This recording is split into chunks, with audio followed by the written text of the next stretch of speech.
রাতের নিস্তব্ধতা হঠাৎ ছেয়ে যায়, আকাশে ভেসে ওঠে একটা শব্দ, চেনা আবার অচেনা। সেটা যুদ্ধের পূর্বাভাস নাকি আধুনিকতার ধ্বনি? ভারতের মতো একটি প্রতিবেশী দেশ এখন তৈরি করছে এমন অস্ত্র যা এক একটি মুহূর্তে বদলে দিতে পারে একটি জাতির ভাগ্য। নাম তার এই K203। 1 মিনিটে ছুটতে পারে 700 রাউন্ড গুলি, রেঞ্জ 800 মিটার, হালকা, টেকসই, সব ধরনের আবহাওয়ায় কার্যকর। আর একে তারা বলছে শের মানে বাঘ। এই বাঘের গর্জন শুধু শব্দ নয়, তা এক একটা দেশের জন্য হুমকি। ভারতের মেক ইন ইন্ডিয়া প্রজেক্টের আওতায় তৈরি হচ্ছে এই ভয়ঙ্কর অস্ত্র।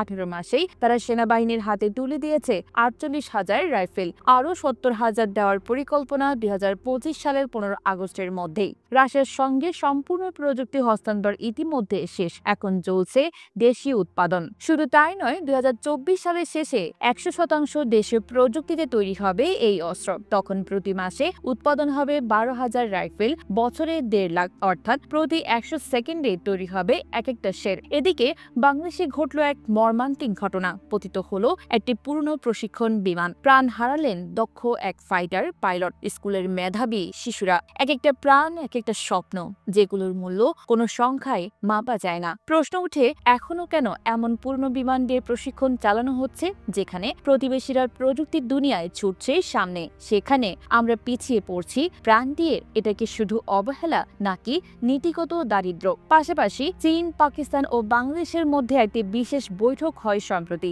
এই ত্রিদেশীয় যোগাযোগকে ভারত সরাসরি বলে দিয়েছে জাতীয় হুমকি। তারা মনে করছে, যদি এই মিত্রতা জোটে রূপ নেয়, তবে সেটা ভারতের নিরাপত্তার জন্য এক বড় সংকেত। ভারতের মিডিয়া জানায়, চীন ও পাকিস্তানের সঙ্গে এমন যে কোনো সম্পর্ক তাদেরকে সর্বোচ্চ প্রস্তুতি নিতে বাধ্য করবে। তবে প্রশ্ন হলো, এই উত্তেজনার মাঝে আমরা কোথায়? আমরা কি নিজের অস্ত্র বানাচ্ছি, নাকি শুধু কূটনীতির ছায়া খুঁজে বেড়াচ্ছি? এখন সময় এসেছে চুপ করে বসে থাকার নয়, কারণ বিশ্ব এগোচ্ছে এক এমন যুদ্ধযুগে যেখানে আর কেবল সাহস নয়, প্রযুক্তি হবে বেঁচে থাকার শর্ত। যে জাতি যুদ্ধের প্রস্তুতি নেয় না, তাকে যুদ্ধই গিলে খায়। ভারত তৈরি করছে শের, আর আমরা কি শুধু আর কি হারানো গল্প হিসেবেই থেকে যাব?